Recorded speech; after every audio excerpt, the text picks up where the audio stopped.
Bonsoir Baki, bienvenue. Voici nos invités, l'équipe et le public. Vous vous appelez Baysangour Shamsoudinov. Vous avez 22... Oui, c'est mon prompteur là en fait.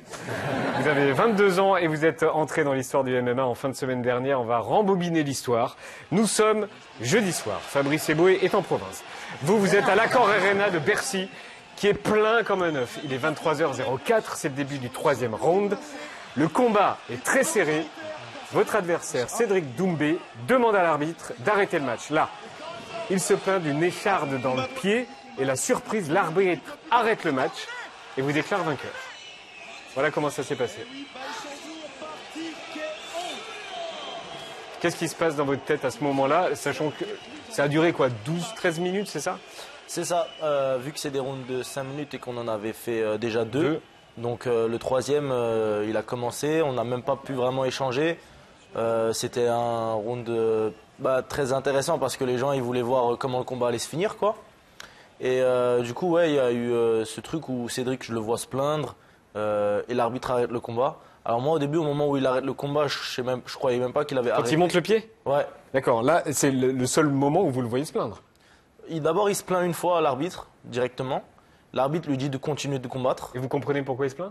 Non, moi je comprends pas. Après, il me le dit à moi ensuite. Il me dit qu'en gros, il a un truc au pied et qu'il ne peut pas combattre. Moi, je lui dis enlève ce que tu as au pied. Enlève ce que tu as au pied et on continue. Et vous avez vu ce qu'il avait?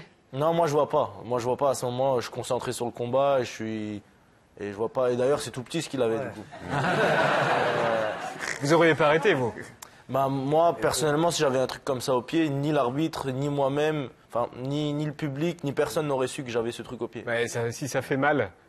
Bah, C'est une écharpe ou un bout de verre. Il y a beaucoup de choses qui font mal dans un combat et on est des combattants. Moi, une fois en tournée, j'avais coupé mes ongles de pied trop courts. Vous avez arrêté. Moi, je comprends. Moi, je comprends. Ça fait super mal. Non, mais est-ce que ça vous est déjà arrivé d'avoir quelque chose dans le pied et de rien dire pendant tout le match? Alors non, parce que moi, mes combats ils se sont toujours bien passés. Après, j'ai déjà eu des moments où j'avais des douleurs, où je ressentais des difficultés dans le combat. Vous avez rien dit? Et j'ai rien dit. Et d'ailleurs, c'est la base même des combattants, c'est qu'on est d'excellents menteurs. On ne montre pas la douleur, quoi. Mais alors, d'après vous, pourquoi il a fait ça? C'est vrai que là, c'est pas l'orteil qui inquiète en premier quoi, quand on voit ça. Non, c'est sûr. Il y a d'autres choses qui font Pourquoi, mal. à votre avis, pourquoi il s'est passé ça? Moi, je sais pas. Franchement, je suis pas dans sa tête, je peux pas savoir. Je pense que ça devait le gêner. Après, bon, c'était le dernier round. Je pense que si j'étais à sa place, ce que j'aurais fait, c'est que j'aurais tout donné pour finir le combat. Et c'est ce qu'il fallait faire parce que l'arbitre, lui, il a pas le droit d'interrompre le combat. Vous mettez KO. Ouais. Bah, l'arbitre, il n'a pas le droit d'arrêter tant qu'il n'y a pas eu d'action.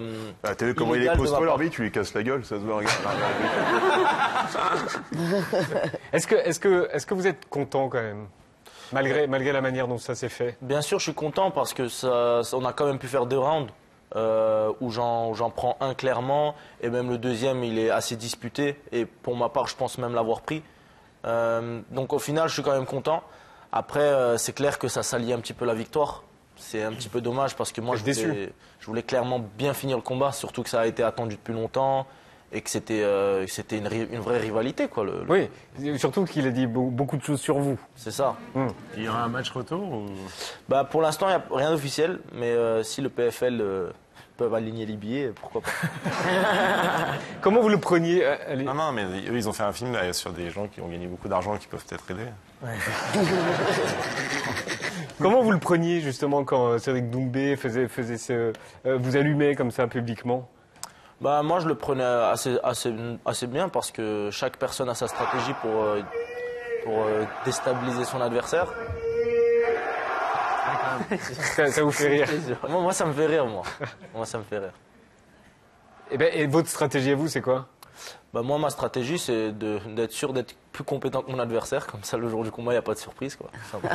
Est-ce que vous avez discuté après? Ouais, on a discuté. On a eu une petite discussion tranquille.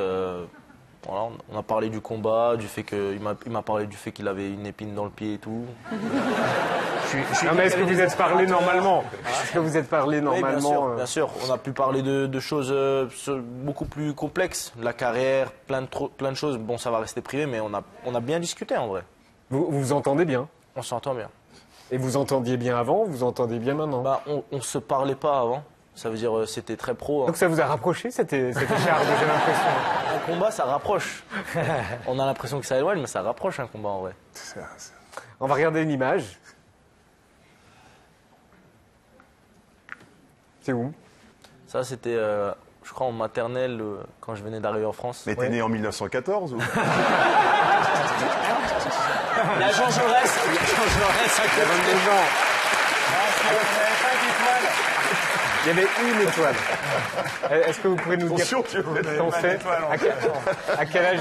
Après 98. À quel âge vous êtes arrivé de Tchétchénie? Moi, je suis arrivé, j'ai quitté la Tchétchénie en 2001 et du coup, je suis arrivé en France en 2005. Donc là, la photo, elle doit dater de 2005, je pense.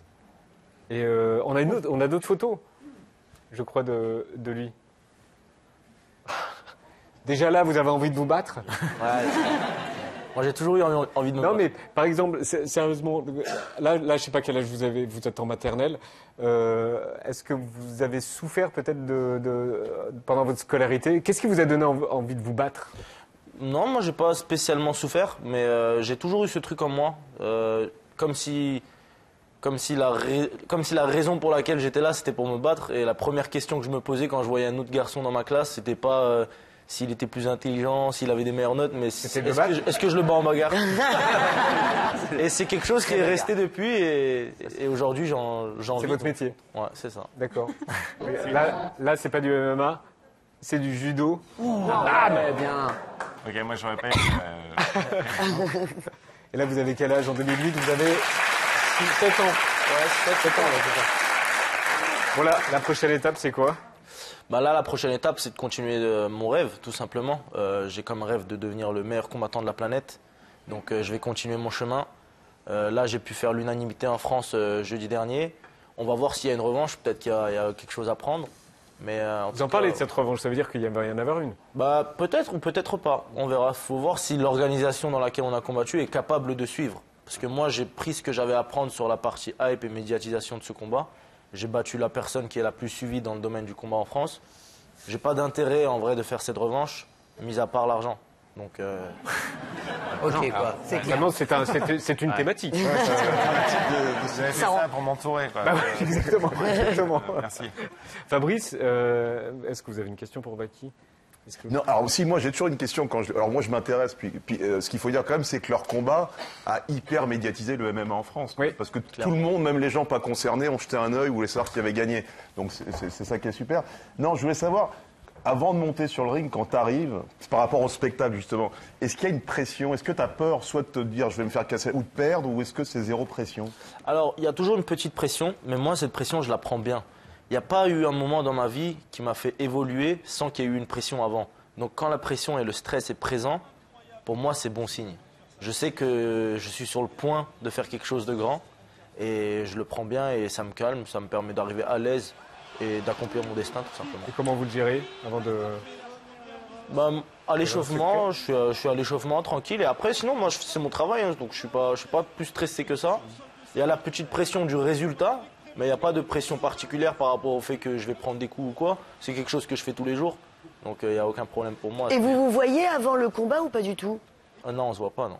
D'accord. Et vous savez, peut-être ça vient de votre prénom, Baysangour, Ouais, qui est un héros tchétchène de la résistance contre l'invasion russe. c'est vrai. Et quand il s'est fait capturer après avoir été blessé, ils ont voulu le pendre. Et les Russes, pour diviser les peuples caucasiens, ils ont voulu que ce soit un Daguestanais qui pousse le tabouret. Et il a poussé lui-même son propre tabouret. Et il a été pendu. Et c'est un héros dans tout le Caucase de la résistance au colonialisme russe. C'est ce nom-là. Ouais, d'ailleurs, c'est pour cette histoire et d'ailleurs d'autres histoires qu'il y a eu par rapport à cet homme. C'est un grand guerrier chez nous, c'est même un des plus connus. Et c'est pour ça que mon père et ma mère m'ont donné ce prénom pour représenter. Bravo. Bon courage pour la suite.